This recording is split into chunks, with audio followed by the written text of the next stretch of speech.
Well, if you thought you were done hearing about the Tiger King, the Baskins, or even Jeff Lowe, think again. After a drone flew over the Lowe's property on Tuesday, a fight broke out between Lowe and his neighbor's son.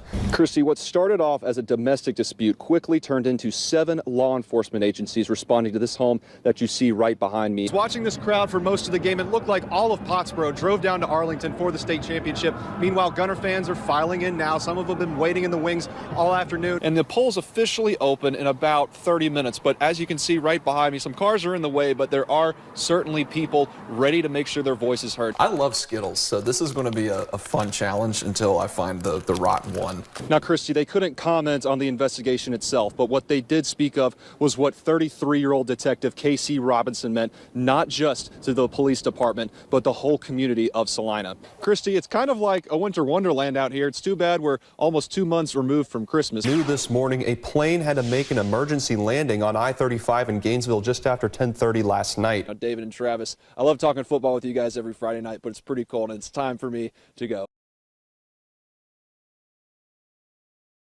When the storm rolled through Atoka County Tuesday morning, one family only had a couple of minutes to get to that storm cellar before all of these trees began crashing down around them. We were praying hard. All of us were praying. And it didn't last but a minute. Amy and Paul Stowe say they saw the storm forming near their house Tuesday morning and jumped into the storm cellar before it closed in on their house. It looked like a tornado, so that's when we hit the cellar. Yeah, we were in the cellar ready, and you could feel the vibration in the cellar. I guess when the trees fell, you could just feel the whole thing vibrating. It was scary. Atoka County Emergency Management Director Derek Mixon says no one was injured in what they believe was a tornado in the Wilson community after 7 in the morning. A barn on Bob White Lane crushed from the storm is the only reported structural damage. Mixon says there were 3 tornado warnings in the county Tuesday morning. The city of Atoka was included in one of those warnings, and we set the sirens off for the city of Atoka. Several trees and power lines were down, blocking parts of Bob White Lane and Artesian Road. Local volunteer fire departments in the area have since cleared the roads. We're tired of the storms. We're ready for them to be over with. This was reported to the National Weather Service as a tornado, but it will be up to them to determine if a twister actually touched down here. News 12's Stan Smith joins us in the studio. Now, Stan, where did police say they found the gun that led to the arrest of Ashley Baker? Dan Marine, they found it inside the doors of this barn on Ashley Baker's property, a 9mm pistol. They were acting on a tip from a tow truck driver who had repossessed Baker's car last week. That driver told police he saw Baker put a pistol in her purse.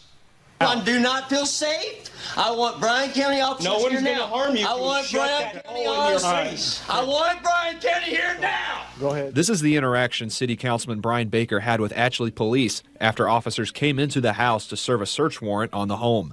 According to police, officers knocked on Baker's door 5 times and each time stated they had a search warrant. Police provided us with video from moments after police kicked the door down.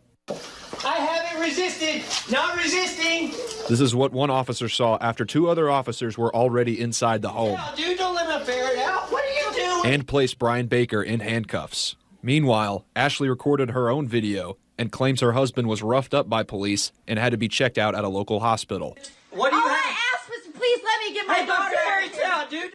Police say they did not place Ashley Baker in handcuffs immediately because she was holding her child. I was, worried for my daughter, on what I was going to do with her so she didn't have to see this. Ashley Baker has been to prison for drugs and admitted to News 12 on Monday she is a convicted felon. Police could not find the weapon inside the house, so they went outside to a barn on the Baker's property. That's where police say they found a 9mm pistol and 20 rounds of ammo. Okay, that meets the requirements of our search warrant to take her to jail, I believe. Ashley Baker says the gun belonged to a tenant living in the barn, but actually police say Ashley Baker was arrested because the gun was found on her property.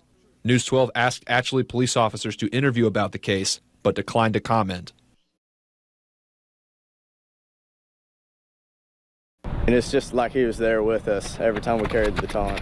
The 4 runners of the Durant boys 4x800 meter relay team say their teammate Caleb Foster liked to cut up. Went to Carl Albert for a cross-country meet, and Caleb was running the JV race, and he had something in his mouth.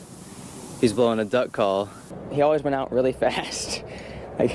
That's the most Caleb Foster thing I can think of, is him going out super fast. At the same time, he was a fierce competitor. Not only was he on the Lions 4x8 team that finished 11th in the 2019 state track meet, Caleb placed in the top 10 in the state of Oklahoma in the 110-meter hurdles. I go out here to run on the track, and Caleb's already out here practicing on his own. It's just fun to watch him because just giving everything he got. But last May, tragedy struck when Caleb, along with Jack Sarver, Hunter Ford, and Fernando Flores were killed in a car crash when their car was hit by a drunk driver. It hit me like a train. It's something you never expect to hear and never want to hear.